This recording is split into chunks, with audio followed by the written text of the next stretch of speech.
नमस्कार दोस्तों, welcome to my channel DK institute. तो स्टार्ट करते हैं आज की वीडियो। जैसा कि आप जानते हैं कि यूपीएससी ईपीएफओ का एग्ज़ाम 9 मई 2021 को है और अभी केवल जो है लगभग 2 महीने हमारे पास बचे हुए हैं। तो हमने सीरीज स्टार्ट की इंग्लिश की। जैसा कि आप जानते हो कि 120 क्वेश्चन आएंगे, उसमें से 20 क्वेश्चन इंग्लिश के आएंगे। तो जिसका इंग्लिश में अच्छे मार्क्स आएंगे, समझो उसका सिलेक्शन श्योर समझिए एक तरीके से, क्योंकि जो है इंग्लिश का वेटेज बहुत ज़्यादा है इस एग्ज़ाम के अंदर। तो मेरी कोशिश यही रहेगी कि जो है इन वीडियोस के माध्यम से जो आपका इंग्लिश का पोर्शन है वो कवर हो जाए। तो स्टार्ट करते हैं आज की वीडियो, देखते हैं आज हम क्या पढ़ने वाले हैं। आज हम पढ़ने जा रहे हैं इसमें basics of English grammar means what is word, what is sentence and part of speech. चलिए स्टार्ट करते हैं आज का first lecture. What is word? Word contains root which is connected with prefix और सफिक्स। वर्ड में root होता है जो कनेक्ट होता है प्रीफिक्स या फिर सफिक्स से। जैसे एग्जांपल है infanticide. Infant is a root, side is a suffix. Infant का मतलब होता है न्यू बॉर्न बेबी, साइड मतलब होता है एक्ट ऑफ किलिंग। तो दोनों को मिलाकर वर्ड बनता है नवजात शिशु को मारना। एक और मैं एग्जांपल देती हूँ आपको, hydrophobia. Hydro means water, phobia मतलब fear. Phobia is a root word. अब इसका मतलब होता है पानी से डरना। फोबिया मतलब डर होता है, हाइड्रोफोबिया पानी से डर। To learn the meaning of any word, अगर आप किसी भी वर्ड का मीनिंग याद करना चाहते हैं तो उसको आपको पार्ट्स में डिवाइड करना होगा, मतलब ब्रेक करना होगा प्रीफिक्स सफिक्स रूट में। तब आप उसका मीनिंग पता इजीली कर सकते हैं। रूट वर्ड्स का अलग मीनिंग होता है, प्रीफिक्स का अलग, सफिक्स का अलग। इस तरह से आप वर्ड को ब्रेक करके उसका मीनिंग याद इजीली कर सकते हैं। Next is what is sentence. Sentence contain subject and predicate. Subject और प्रेडिकेट दोनों होते हैं। Subject is the door of the action which is done और टेक्स प्लेस। सब्जेक्ट एक्शन क्या काम कर रहा है, कौन सा एक्शन काम कर रहा है, वो होता है सब्जेक्ट। और एंटायर पार्ट जो होता है, बाकी का बचा हुआ सब्जेक्ट्स को छोड़कर बाकी का जो पार्ट है वो होता है प्रेडिकेट। जैसे Ram kills lion. Ram is a subject और प्रेडिकेट क्या हुआ, राम को छोड़कर, किल्स लायन। सब्जेक्ट और प्रेडिकेट दोनों सेंटेंसेस में होते हैं। एक और सेंटेंस बनाती हूँ, Ram is going to the market. Ram क्या हुआ आपका, सब्जेक्ट हुआ। Is going to the market आपका क्या हुआ, predicate. Ram is a subject, बाकी का जो पार्ट है वो हुआ प्रेडिकेट। चलिए आगे देखते हैं क्या है। पार्ट ऑफ स्पीच क्या होती है? They are the basic building blocks of any language. कोई भी लैंग्वेज के बेसिक बिल्डिंग ब्लॉक्स होते हैं। विदाउट देम, इनके बिना हम कोई भी सेंटेंस या ग्रामर लर्न नहीं कर सकते। They are the basic part which is necessary to understand any language. ये बेसिक पार्ट होता है जो लैंग्वेज को, किसी भी लैंग्वेज को समझने के लिए बहुत ही ज़्यादा ज़रूरी होता है। का फर्स्ट पार्ट ऑफ स्पीच है verb. It is an action और स्टेट, जो भी एक्शन लिया जा रहा है, जो भी काम किया जा रहा है, that is. Example, I go to school. इसमें वर्ब क्या है, मैं स्कूल जाता हूँ। वर्ब क्या है, जाना, मतलब वर्ब है इसकी go, because it is an action. Second noun, it is thing और पर्सन, कोई भी चीज़ या कोई भी पर्सन। जैसे Ram love Sita. Here Sita and Ram are noun. कोई भी नाम या फिर कोई भी चीज़ जो होती है वो होती है noun. Next adjective, it describe the noun. Noun को डिस्क्राइब करना। Ram is a good boy. Ram कैसा लड़का है, राम अच्छा लड़का है। तो अच्छा क्या हुआ, एडजेक्टिव। राम को डिस्क्राइब कर रहा है, नाउन राम है, उसको डिस्क्राइब कर रहा है गुड, तो good is adjective. Next adverb, it describe verb और एडजेक्टिव। वर्ब और एडजेक्टिव को डिस्क्राइब करना। जैसे राम वॉक स्लोली, राम धीरे चलता है। राम कैसे चलता है, धीरे। धीरे चलता है तो वर्ब को डिस्क्राइब कर रहा है ना, चलना कैसे चलता है, मतलब धीरे चलता है। तो here verb is slowly. Clear. Next is pronoun, it replace a noun. Noun को रिप्लेस करना। जैसे Ram is a good boy, he is good in study also. तो राम गुड बॉय है, पर मैंने इसकी जगह ही यूज़ किया है ना बाद में, तो he is a pronoun. Noun के प्लेस पे हम जो चीज़ यूज़ करते हैं वो that is pronoun. Next preposition. Preposition noun को दूसरे वर्ड से लिंक करना होता है। We went to college on Tuesday. Here college and Tuesday link by on. College और ट्यूसडे को ऑन से कनेक्ट किया गया है। जैसे the cat is under the tree. Cat और ट्री के बीच में किस चीज़ से लिंक हो रहा है, ये अंडर से, मतलब नीचे। समझ आया आपको। Next conjunction. कंजंक्शन कोई भी क्लॉज या सेंटेंसेस या वर्ड्स को जोड़ना, कोई भी चीज़ जुड़े उससे ज्वाइन हो। जैसे I like butter and bread, तो एंड जो है वो बटर और ब्रेड को जो ज्वाइन कर रहा है ना, मीन्स कंजंक्शन। किसी भी चीज़ को ज्वाइन करना। एंड क्या हुआ, इसमें कंजंक्शन हुआ। इंटरजेक्शन क्या होता है, they are short exclamation. Example, oh, ouch, aha, oho it hurts, तो ओहो क्या है इसमें, इंटरजेक्शन। क्लियर हुआ? चलिए दूसरी वीडियो स्टार्ट करते हैं। Subject verb agreement, types of agreement, subject verb agreement rules. आज मैं आपको बताऊंगी इन सब चीज़ों के बारे में। चलिए स्टार्ट करते हैं। सब्जेक्ट वर्ब एग्रीमेंट क्या होता है, एग्रीमेंट कितने टाइप्स के होते हैं और रूल्स क्या होते हैं। Subject is the thing that perform action. Subject वो चीज़ है जो एक्शन परफॉर्म करती है। And verb is the action which is perform by the subject. और वर्ब वो एक्शन है जो सब्जेक्ट के द्वारा परफॉर्म होता है। देयरफॉर वो subject and verb should follow same rule. Subject और वर्ब सेम रूल फॉलो करते हैं। अगर सब्जेक्ट सिंगुलर होगा तो वर्ब भी सिंगुलर होगा। अगर सब्जेक्ट आई और यू है तो वर्ब आपकी प्लूरल होनी चाहिए। सब्जेक्ट वर्ब एग्रीमेंट आपको क्लियर हुआ? चलिए आगे देखते हैं। अब हम देखते हैं types of agreement. Noun and their verb agreement, noun and their adjective agreement, preposition and verb agreement. Example, Rajesh is a doctor. Rajesh और इज दोनों इसमें क्या है, सिंगुलर हैं। मैंने आपको बताया था अगर आपका सब्जेक्ट क्या होगा, सिंगुलर होगा तो आपकी वर्ब भी सिंगुलर होनी चाहिए। Is it clear? अगर हमें लिखना है we are going to the market, we is a plural, तो सब्जेक्ट हमारा आर भी क्या होगा, प्लूरल होगा। आगे देखते हैं। Subject verb agreement rules. अब आते हैं रूल 1 पर। Use of compound subject when a sentence has a subject having group of words that is connected with the help of conjunction and then that subject need plural verb.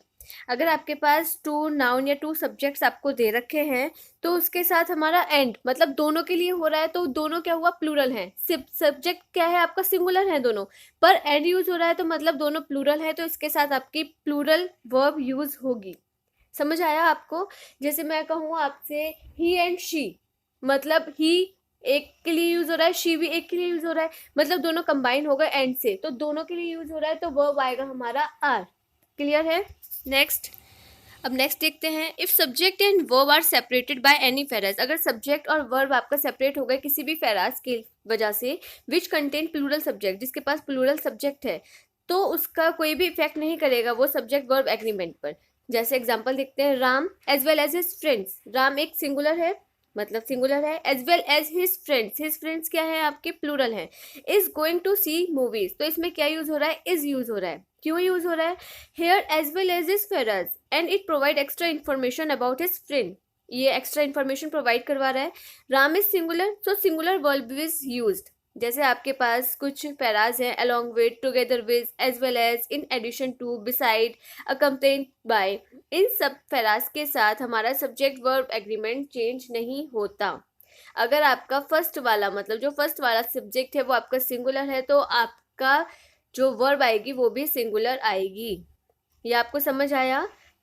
Ram as well as his friends, Ram is singular, his friends is plural, तो आपकी verb आएगी is, क्योंकि फेराज बीच में use हो रहा है तो उसके साथ हमारा सब्जेक्ट वर्ब एग्रीमेंट में कोई इफेक्ट नहीं पड़ता है। Is it clear? Next. Rule 3 is phrase. जो कोई पार्ट, सेंटेंस का कोई पार्ट हो या कोई भी वर्ड हो आपका और वर्ड सेपरेटेड बाय एंड, और जो वर्ड है वो सेपरेट हो रहा है एंड से, वो प्लूरल है, एंड टेक प्लूरल वर्ब, तो आप क्या लेंगे इसमें, प्लूरल वर्ब। जैसे माई फैमिली एंड आई, मेरी फैमिली और मैं, are going to for picnic, इसमें आप इसका यूज़ नहीं करेंगे। अगर आपके पास ऐसे सेंटेंसेस आते हैं, my family and I, he and I R going for picnic, मतलब पिकनिक के लिए जा रहे हैं, तो जो आई वाला वर्ड है दैट इज प्लूरल, तो उसके साथ क्या आएगा आपका, are. Rule 4, phrase and word separated by or and nor are singular. अगर कोई भी और या फिर नॉर आपके आ रहा है सेंटेंस में तो उसके साथ हम सिंगुलर वर्ब यूज़ करेंगे। और मीन्स होता है या राम या फिर Shyam is a good cook, तो या फिर राम गुड कुक है या फिर श्याम गुड कुक है, तो दोनों में से कोई भी एक है। अगर आपका नोर आ रहा है तो नोर माने ये भी नहीं और वो भी नहीं, तो भी इसके साथ क्या यूज होगा आपका, सिंगुलर। रूल 5 देखते हैं। Collective noun take singular verb. कोई भी कलेक्टिव नाउन है, कलेक्टिव नाउन कौन कौन सी होती हैं, bucket, bunch, panel, herd, catch, family, majority, audience, committee, और भी बहुत सारी चीज़ें होती है जो कलेक्टिव नाउन्स में आती हैं, तो उसके साथ हमारी सिंगुलर वर्ब यूज होगी। Cricket team has taken decision to draw match. Cricket team आपका क्या है, एक कलेक्टिव नाउन है, तो उसके साथ आप सिंगुलर यूज करेंगे, हैज का यूज करेंगे, हैव का यूज नहीं करेंगे।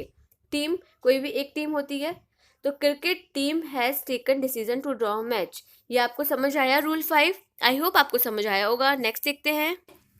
6 is rules of proximity. When subjects are joined with any of the two, मतलब either or, neither nor, or not only but also, इनमें से कुछ भी चीज़ें आपकी आ रही हैं तो जो लास्ट वाला होता है ना, उस जो वर्ब उसी के क्लोजर में होगी. जैसे then verb should agree with the subject that is closer to it.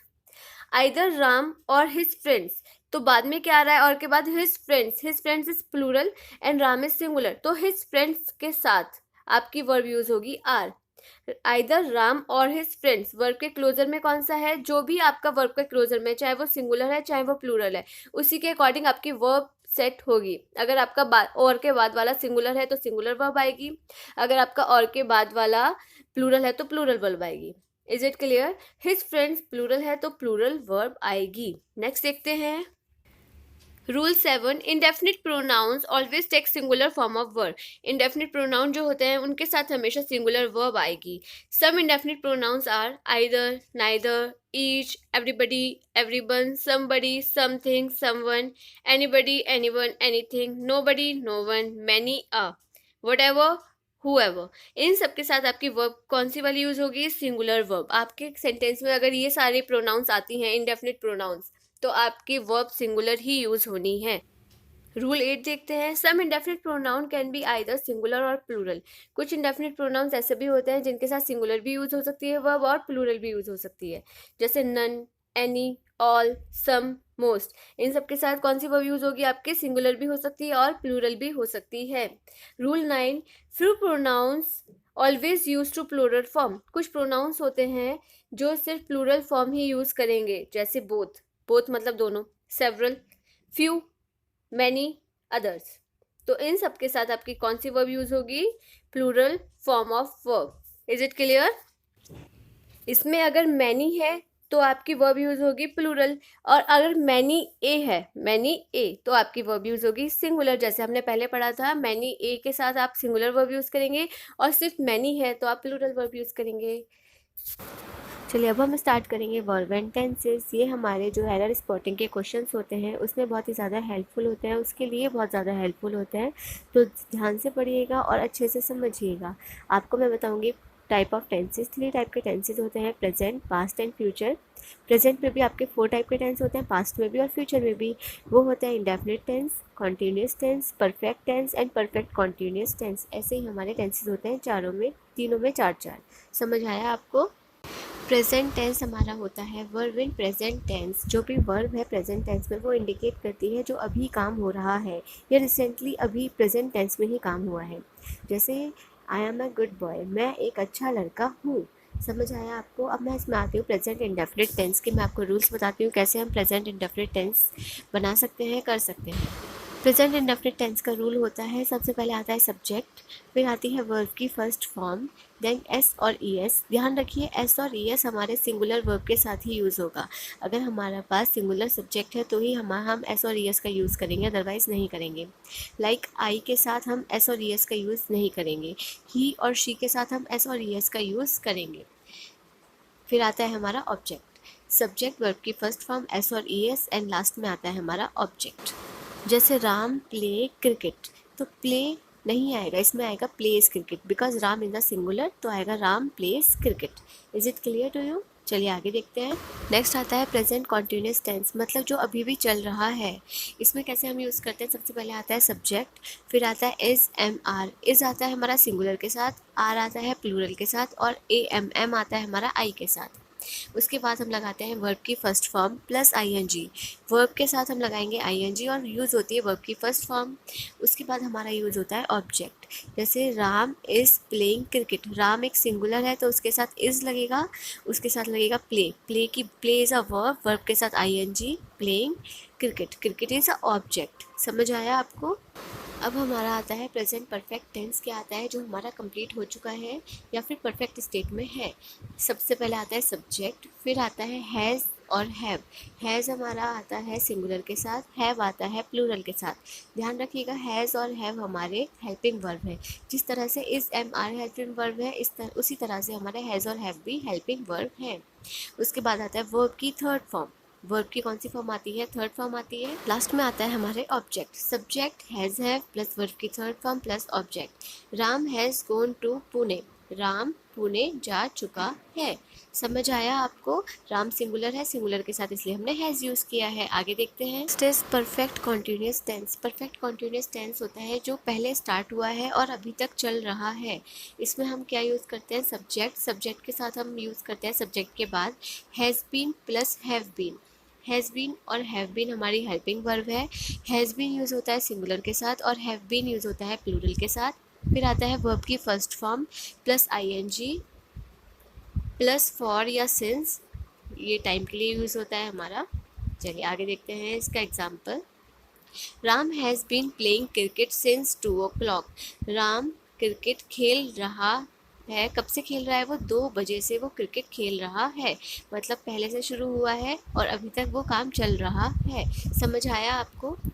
और हम सिंस कब यूज़ करते हैं? जब टाइम या फिर डेट है वो हमारी फिक्स्ड है, मतलब हमें पता है उस टाइम और डेट के बारे में, कोई भी पर्टिकुलर है वो फिक्स है तो हम यूज़ करेंगे सिंस। और अगर हमारी स्पेसिफिक नहीं है तो हम यूज़ करेंगे फॉर। समझ आया? We know period of time not start of time. Period of time पता है पर कब से शुरू हुआ है हमें ये नहीं पता, तो उसके लिए हम यूज़ करेंगे इन केस फॉर यूज़ करेंगे, अदरवाइज हम यूज़ करेंगे सिंस। क्लियर? अब हम आते हैं पास्ट टेंस पे। पास्ट टेंस होता है जो हमारा पहले काम पास्ट में हो चुका है। Next is past indefinite tense. Past indefinite tense को आप कैसे बनाते हैं? सबसे पहले आता है आपका सब्जेक्ट, फिर आता है वर्ब की सेकंड फॉर्म, फिर आता है आपका ऑब्जेक्ट। एग्जांपल देख लेते हैं। Ram ate food. Ram is a subject, ate eat की सेकंड फॉर्म होती है एट, वर्ब की सेकंड फॉर्म एट हो गई, और फिर आता है फूड ऑब्जेक्ट। नेक्स्ट आता है past continuous tense. Past continuous tense को बनाने के लिए सबसे पहले हम लेते हैं सब्जेक्ट, उसके बाद वॉज या वर्ब। वॉज या verb is a helping verb. Was आता है आपका सिंगुलर के साथ और वर्ब आता है आपका प्लूरल के साथ। उसके बाद हम लगाएंगे वर्ब की first form plus ING plus object. Example, Ram was walking. Ram चल रहा था। राम सिंगुलर सब्जेक्ट है, उसके साथ हमने वॉज लगाया है। वॉक वर्ब की फर्स्ट फॉर्म है और आईएनजी उसके साथ हम लगा रहे हैं। नेक्स्ट आता है हमारा past perfect tense. Past perfect tense में क्या लगाते हैं हम? सबसे पहले सब्जेक्ट प्लस हेड, उसके बाद लगाते हैं हेड। हेड के बाद हम लगाते हैं वर्ब की थर्ड फॉर्म प्लस ऑब्जेक्ट। इसमें चाहे सिंगुलर हो चाहे प्लूरल हो, सबके साथ हम हेड लगाते हैं, HAD। एग्जाम्पल देख लेते हैं। Ram had gone to Mumbai. Ram singular है, उसके सब्जेक्ट है, उसके बाद हेड लगाया है GO। Go is a verb की first form plus ING to Mumbai. Mumbai is क्या है इसमें? ऑब्जेक्ट। समझ आया? नेक्स्ट देखते हैं हम इसमें past perfect continuous. Past perfect continuous को करने के लिए हमें सबसे पहले चाहिए subject plus had been plus verb की first form plus ING plus object plus for या सिंस प्लस टाइम। क्लियर? इसका एग्जाम्पल मैं आपको बताती हूँ। Ram had been doing job since 1988। Clear है? नेक्स्ट देखते हैं। नेक्स्ट आता है हमारा फ्यूचर टेंस। फ्यूचर में काम होने वाला है। फर्स्ट आता है future indefinite tense. Future indefinite tense के लिए हम लगाते हैं सबसे पहले subject plus will shall plus verb की first form plus object. Will shall is a helping verb. Will use होता है हमारा सिंगुलर के साथ और शेल यूज़ होता है हमारा प्लूरल के साथ। Example, Ram will go to market, I shall go to market. Clear है? Future continuous tense, subject plus will shall plus be plus verb की first form plus ING plus object. सबसे पहले subject Ram, फिर will be going to market. Ram will be going to market. Is it clear? Next देखते हैं future perfect tense. सबसे पहले आता है सब्जेक्ट, फिर will shall plus have plus verb की third form plus object. Ram will have gone to market. Ram will have gone to market. Gone verb की third form है, टू मार्केट। क्लियर? नेक्स्ट आता है हमारा future perfect continuous. Subject plus will और shall plus have been plus verb की first form plus ING plus object plus for since plus time. Ram will have been going to Meerut for 2 years। समझ आया आपको? Subject is a Ram, will और shall में से subject आपका singular है तो हमने विल यूज़ किया है। उसके बाद हैव बीन, वर्ब की first form go plus ING to Meerut for 2 years। I hope आपको समझ आया होगा। अगर आपको वीडियो अच्छी लगी हो तो लाइक कीजिए, शेयर कीजिए और चैनल को सब्सक्राइब करना बिल्कुल भी ना भूलें। Thank you.